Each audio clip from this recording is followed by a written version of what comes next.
So what about what's in our best interest? Cultural compatibility. How has poor understanding of cultural compatibility already impacted on us? And maybe you can think of some examples overseas where it's accelerated 10 or 20 years down the track of the path we're currently on. Yeah. Well, we've made a number of mistakes over the years. During the 1970s, we brought in a lot of Lebanese into the country, and they weren't thoroughly vetted. So we ended up with those that didn't have, they came from farms, or they didn't have any major skills to bring into the country. So they really struggled coming into the country. Plus they were Muslim community that came in here.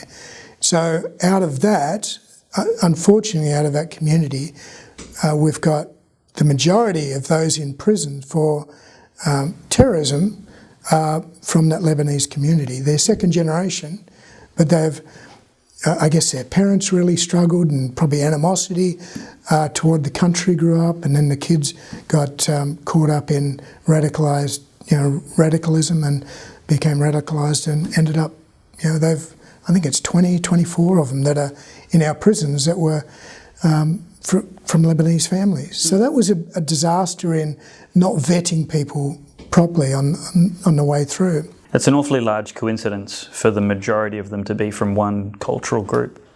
Yeah, it is. It really stands out. It's not there's just a couple of numbers there. This is major number on terrorism charges. So we've got that. We had our situation with the Sudanese. We're not seeing much of it up here, but down in Melbourne and Adelaide, we're seeing a lot of the problems with the Sudanese youth.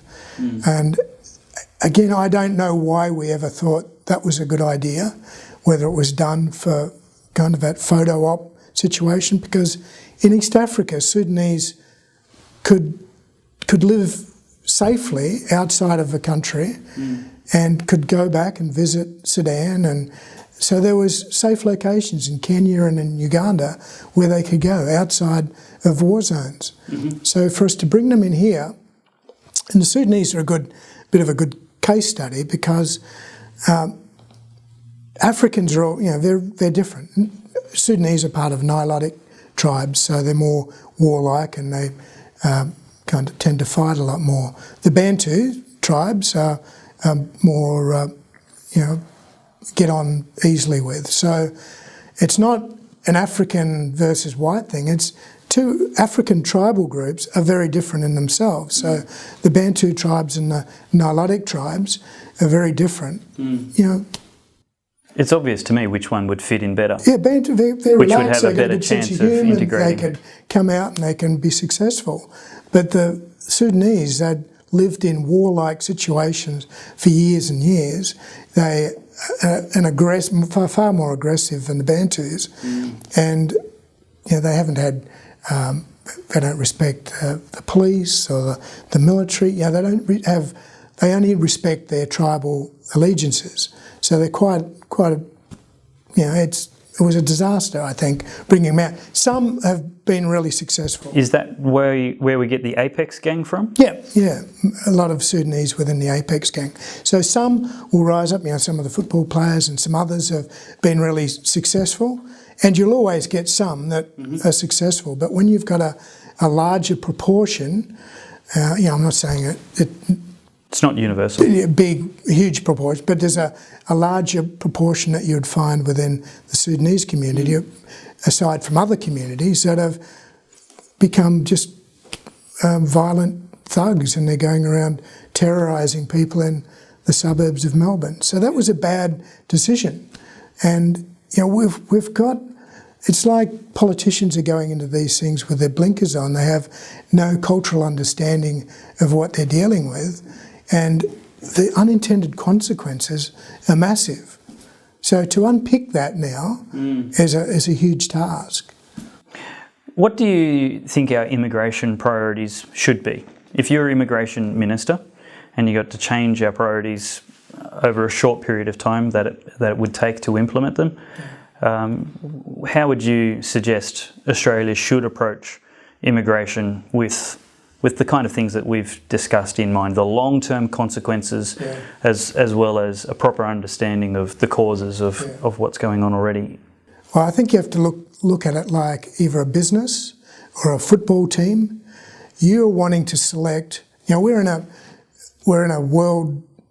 We're against a world, so we're in competition against the world. So we need to look at it as, how can we get the very best people? You mean for immigrants or immigrants, in competition? Immigrants, immigrants coming into the country. So the very best, really well-educated, socially adaptable, that are going to come in and add value to our country and help us to thrive. So, I think that's the key thing. Whether it's a business model where you're looking for key people to fill critical roles within the business to make that business take off, or whether you're looking at a team environment, similar sort of concept. You're looking for the very best, and I can hear the bleeding hearts moaning and groaning already. Where's the compassion in that?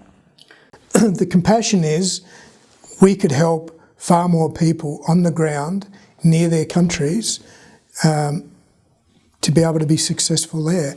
We can help open up free trade with those countries. We can help so much better. If we are thriving as a nation, we can do so much more to help facilitate life, rebuilding Syria, or getting people back into roles, getting them trained so that when peace does break out, they can go back in and hit the ground running in Syria, or whatever other conflict area in the world. Okay. So priority number one, we're looking for skilled people who can help build Australia instead of drain and add to our welfare budget. And Peter, I don't want to verbal him, but he came out.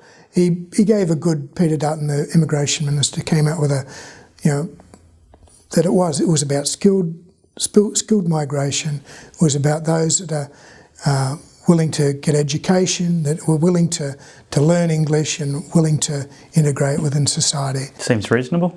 Seems very reasonable, and that's what we want. We want people that are wanting to be part of the very fabric of this nation to make us successful. We don't want them to have their own little agendas of setting up an enclave here and chipping away at some issue overseas. Yeah. We want them to be part of the fabric. I don't know why anybody would want to come here and then criticise capitalism and democracy. It's like, well, you've come to the wrong country if you hate those two values. Well, you've got Islam as a challenge because it's a package. It's a package of, it's got its religion, it's got its political side, and it's got its law. So it comes as a package into the country. So they don't dissect that.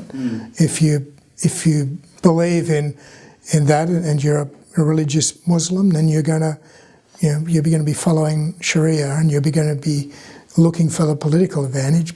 And they don't support democracy. That's not a Islamic thing. Theocracy is what they're looking for. So you've got theocracy, you've got Sharia, and you've got then they live out their religion. So so that creates a challenge.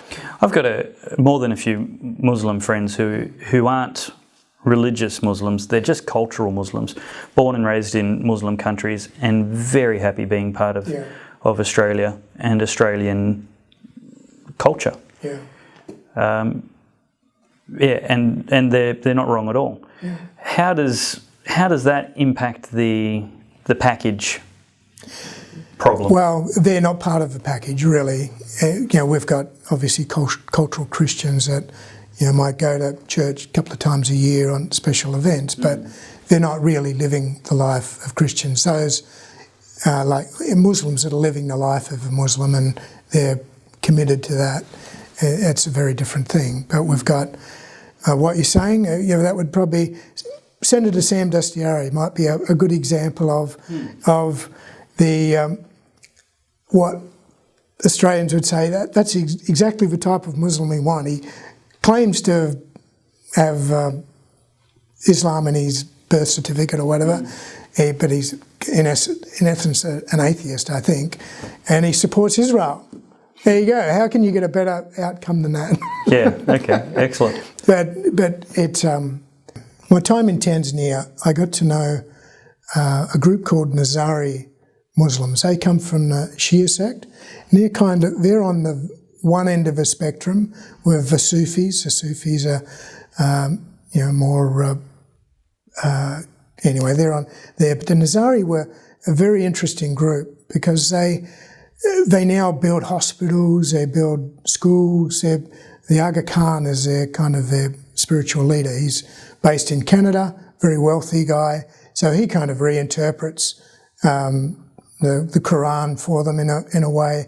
So it's a very engaging sort of business people are involved in it, and it's all about building up the community and helping. It sounds a really good aspect of Islam. So it's on one spectrum, and then you've got the Wahhabis on the other end, the Saudi Wahhabis, where most of your militancy comes out of, and your hostility and your hatred and your violence. So that's your spectrum, and you've got your different groups in between. So Muslims aren't kind of one homogenised group. They're very, very widespread. And these Nizari, they were lovely people. They were wanting to help build the community. They weren't, they're giving money to different... pro-democracy? Yeah, pro-democracy. Pro-capitalism? Pro-capitalism. They were real great capitalists. They were just very, very much into that. They weren't anti-West? Not anti-West. Not death to Israel in America? No, none of that. None of all of that baggage you expect. It was all very positive and very engaging in that local community. And they were doing great things within both Tanzania and Uganda with infrastructure and things like that, hospital, schools. So that was a great example. But the Nizari, they used to be the assassins. They have a group that has transformed themselves. That in the early days they would go in, live with in the household of a major person, and they'd have events and things like that. They were there for months and months and months with the one goal of assassinating someone. Wow! Now, so you've got this group that has totally transformed itself into a sect of Islam that is very pro community and service and everything else. Sounds like they've had their own isolated kind of renaissance. Yeah, exactly. And obviously we've got lots of people calling for changes for Muslim leaders to face up to some of the challenges with Islam, and I hope that can start happening. Hopefully it catches on. Hopefully it catches on. But unfortunately the Nazaris are hated by most of the other Muslims, are routinely blown up and killed. So.